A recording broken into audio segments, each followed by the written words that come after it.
ఒక తోటలో తండ్రి కొడుకు నడిచి వెళ్తూ ఉంటారు. నాన్న కొడుకును చూసి అక్కడున్న గడ్డి మొక్కని పెరకమంటాడు. కొడుకు దానిని పెరికేస్తాడు. వాళ్ళిద్దరూ మరికొంచెం దూరం వెళతారు. అక్కడ ఒక చిన్న మొక్క ఉంటుంది. దానిని వాళ్ళ నాన్న పెరకమంటాడు. కొడుకు కొంచెం సేపు కష్టపడి చివరికి ఆ మొక్కని పెరికేస్తాడు. వాళ్ళిద్దరూ మరికొంచెం దూరం వెళతారు. అక్కడ పెద్ద పెద్ద చెట్లు ఉంటాయి. దానిలో ఒక చెట్టును పెరకమంటాడు. నేను ఖచ్చితంగా పెరకలేను అని చెబుతాడు.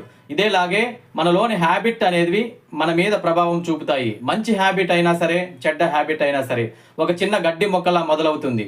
దానికి మనం ఎంత టైం ఇస్తామో అంత ఇదిగా అది ఒక చెట్టులాగా స్ట్రాంగ్ అవుతూ పోతుంది. ఎన్ని సంవత్సరాలుగా మీరు ఒక విషయాన్ని ఫాలో చేస్తూ వెళతారో అంత ఇదిగా అది మీ ఐడెంటిటీ, గుర్తింపు లేక పర్సనాలిటీగా మారుతుంది.